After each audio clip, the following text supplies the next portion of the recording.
Crianças, cuidando do nosso futuro. Este é o tema do Horizonte Debate de hoje. Participe conosco, faça sua pergunta ou comentário pelo e-mail horizontedebate@tvhorizonte.com.br ou pelo Twitter acessando twitter.com/horizontedebate. Hoje, para você que está chegando agora, temos a alegria de ter aqui conosco a promotora de Justiça e Defesa da Infância e Juventude de Belo Horizonte e membro da Comissão Estadual Judiciária para Adoção Internacional, doutora Matilde Patente, o diretor nacional do Fundo Cristão para Crianças, Gerson Pacheco, e a doutora em Educação e professora do mestrado em Educação da PUC Minas e membro do Instituto da Criança e da Adolescente da PUC Minas, professora Magali Reis. Ok, continuando o nosso debate, nós vamos iniciar agora falando sobre apadrinhamento. O que é o apadrinhamento? Quais são os números? Como tem sido essa experiência de várias décadas aqui no Brasil, Gerson?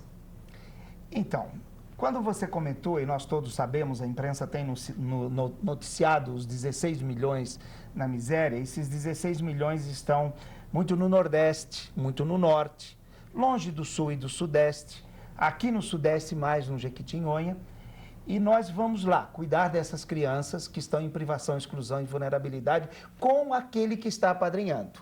Então, qualquer um, no Brasil, nós temos 10 mil crianças apadrinhadas no Brasil hoje, que estão nessas regiões de miséria, com cada um contribuindo com R$42.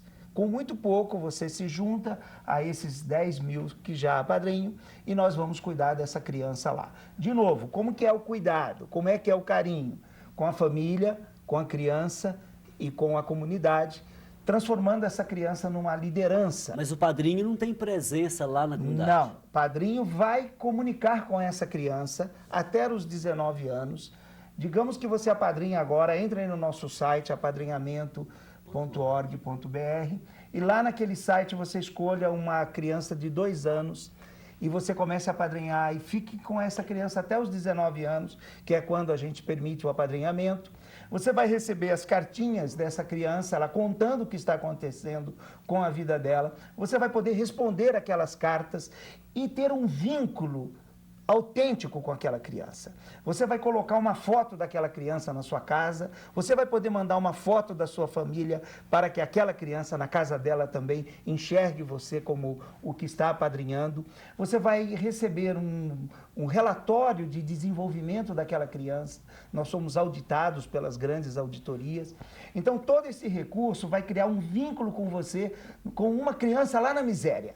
E você vai acompanhar a vida dessa criança e você vai ter uma relação autêntica com essa criança. Você vai ter também a oportunidade de influenciar essa criança. Nós, nessas 120 mil crianças que nós cuidamos hoje, nós temos crianças, e vocês podem ver no nosso site, que testemunham o que um padrinho foi mentor daquela criança, o que ele ajudou, os valores que ele passou nessa comunicação. Então, o apadrinhamento tem esse princípio. O que é o Fundo Cristão? Um integrador entre a criança na miséria e quem participa desse Fundo Cristão? Quem participa nesse fundo hoje, nós temos 30 mil padrinhos americanos, 14 mil europeus, 10 mil brasileiros. Mas com tanta melhoria na situação econômica do nosso país, ainda é muito pouco. Porque nós temos 16 milhões de crianças, de pessoas na miséria e, de novo, quem paga essa conta são as crianças. E aí, então, não virá mais uma ajuda do exterior, porque como você começou, somos a futura quinta economia, somos hoje emprestador do FMI e o Brasil e brasileiro tem que buscar. Desses 30 mil padrinhos americanos, nós teremos que transformar em padrinhos brasileiros. Por isso que nessa noite a gente pede a todos que olhem o apadrinhamento com muito carinho. Olha, atitude altamente humanitária e que custa pouco, verdade? Mas eu vou agora passar para a doutora Matilde. Apadrinhamento, adoção. Um casal que queira adotar uma criança, qual deve ser o procedimento? É importante esclarecer que apadrinhamento não tem nada a ver com adoção. Correto, seguramente. Né? Principalmente o apadrinhamento do Fundo Cristão.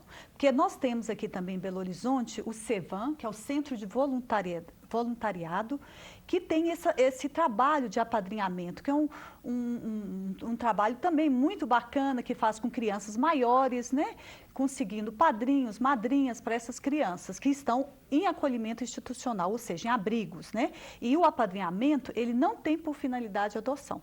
Né? Porque essa criança que está disponível para apadrinhamento, nós ainda estamos tentando a reintegração familiar. Então, ela não está apta para adoção.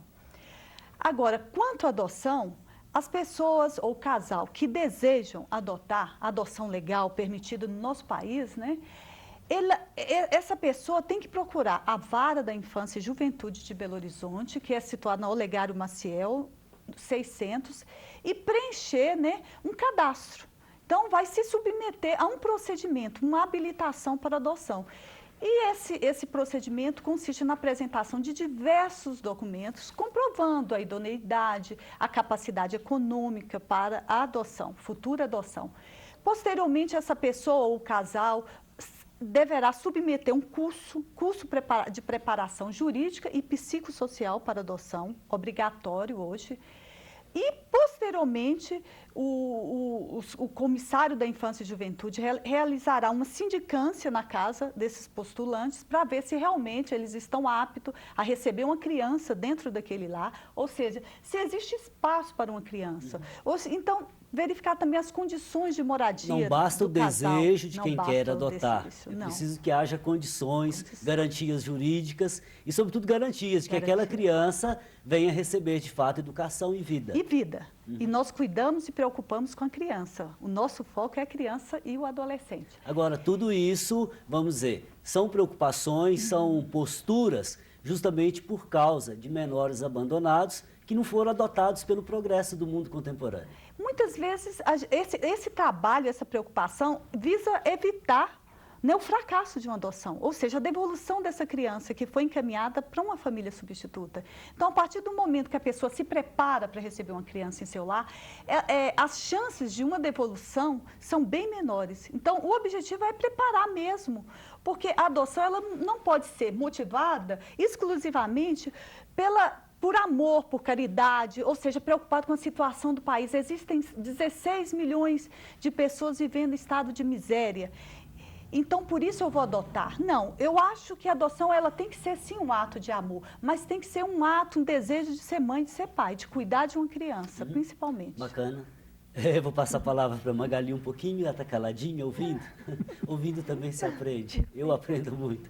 Professora Magali, a seu ver, quais foram os principais avanços que o Estatuto da Criança e do Adolescente traz com relação à infância roubada, trabalho infantil? Regulamentação, né, uma certa regulação dessa questão do trabalho infantil, isso foi muito importante, suscitou a criação do Programa de Erradicação do Trabalho Infantil, o PET, mas ainda é insuficiente, né?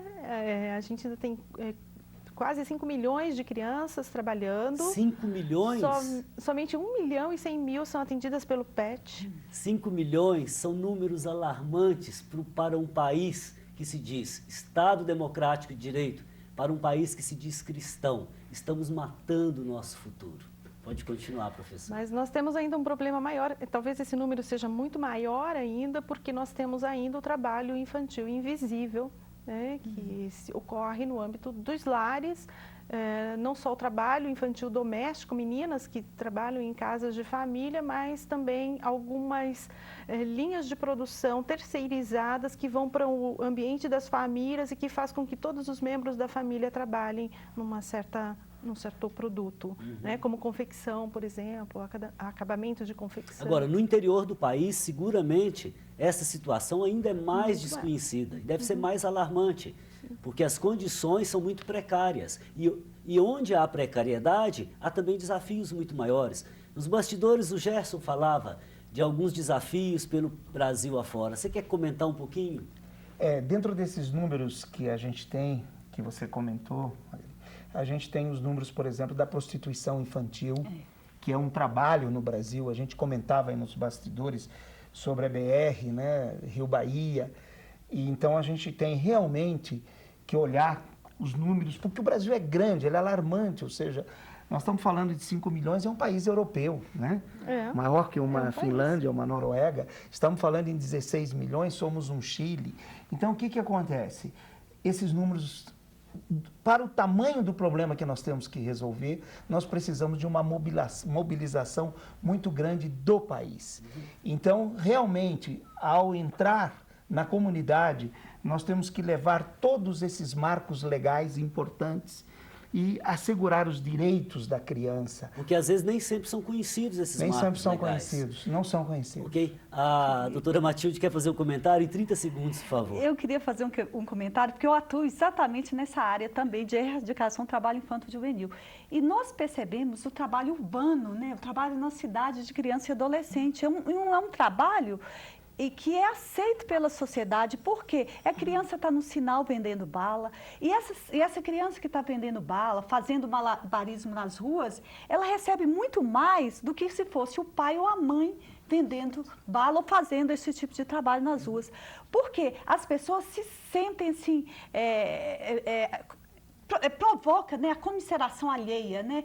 E o pai usa a criança, a mãe usa a criança, o filho, para provocar essa comiseração alheia. Qual deve ser alheia. a atitude de um adulto que se depara com uma situação dessa? Olha, eu mudei meu pensamento, porque eu já ajudei crianças, eu já comprei balas de crianças e sinais, eu acho que como todo mundo já deve ter feito isso, por pena, achando que estivesse ajudando essa criança. Eu acho que a gente não deve fazer Deve isso. chamar o conselho tutelar. Não deve chamar o conselho. Nós temos também aqui em Belo Horizonte a equipe de abordagem de crianças e adolescentes na rua de Belo Horizonte, que faz abordagem, o encaminhamento dessas crianças para o PET e para a promotoria da infância, para que sejam aplicadas medidas protetivas cabíveis. Então, eu aconselho assim, é de procurar mesmo a defesa dessas crianças e não ajudar.